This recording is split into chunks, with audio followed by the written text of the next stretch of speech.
Si tu es un employé, moi, je te recommande de voler ton patron. Si tu es un employé, la meilleure chose que tu dois faire, en fait, c'est de voler ton patron. Pourquoi est-ce que je le dis? C'est parce que je me suis rendu compte qu'on ne peut pas contrer le vol, mais on peut se battre à bien faire le vol. Qu'est-ce que ça veut dire précisément? On vous l'explique dans la vidéo.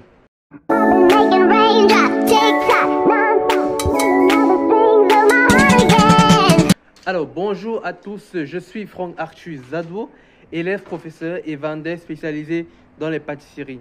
Nous avons une structure qui s'appelle The Waffle, qui fait de la vente des gaufres et des crêpes sucrées et salées.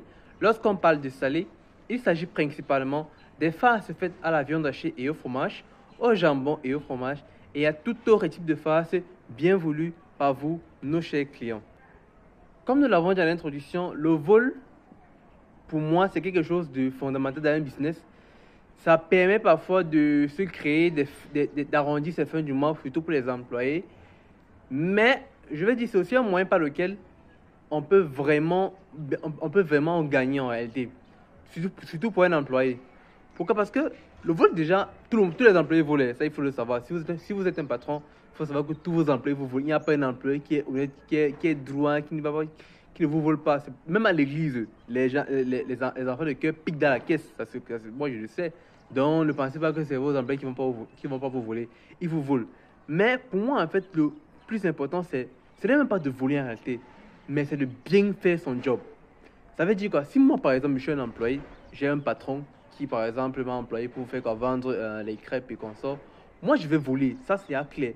Mais sauf que la façon avec laquelle moi, je vais voler, il ne va jamais se rendre compte qu'il y a vol.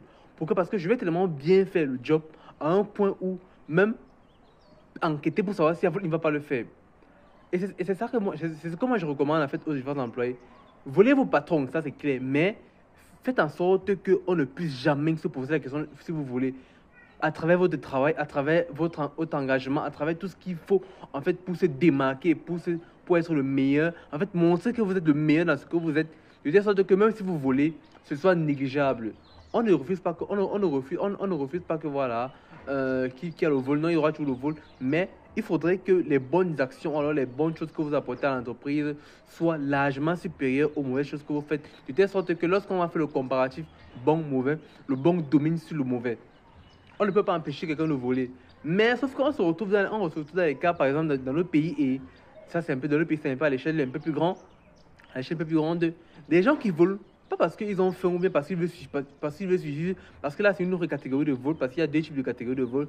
Le vol pour survivre et pour vivre. Le vol parce qu'on veut voler. Pour moi, un ministre qui vole 1 milliard, 2 milliards, franchement, ce n'est pas pour survivre. Tu veux pas avoir tout et tu voles encore les milliards, franchement. Non seulement tu as tout, tu es ministre, machin, tu dis que tu vas assurer la vie de tes enfants. Tes enfants doivent se battre. Ce n'est pas un contribuable comme on est de participer à la survie de tes enfants quand tu vas mourir. Tu vois? Mais si un ministre, par exemple, volait, mais par derrière, on voyait plutôt qu'il fait, il fait tellement plus pour le ministère et pour la population, de un point que, à un point même si on dit qu'ils volent, beaucoup ne vont pas croire. Ça n'allait même pas se ressentir. Les gens allaient voler, les gens allaient s'être volés, mais personne n'allait se plaindre parce que tellement le gars fait bien le job, fait bien son travail, met la population à l'aise, qu'on ne peut même pas penser même qu'il puisse voler un jour. Et c'est ça en fait qu'il faudrait faire. Donc, vous qui êtes employé, déjà vous volez, c'est vrai, mais vos patrons même parfois savent que vous volez, mais ils vous le laissent. Mais un jour, ils vont vous chasser.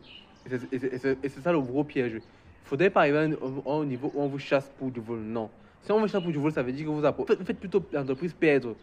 Parce que si un patron vous chasse parce que vous voulez, ça veut dire qu'il a attendu un bon ou le bas. Et il a calculé entre le bon et le mauvais.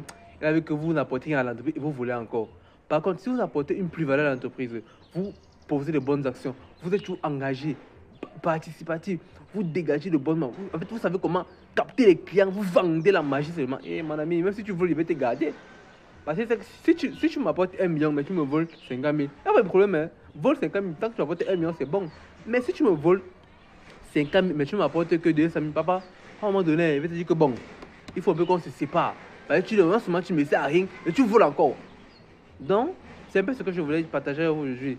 Voler, c'est bien, on va voir, on le sait, mais faites en sorte que votre travail ou alors vos actions dans l'entreprise soient largement supérieures au vol que vous faites.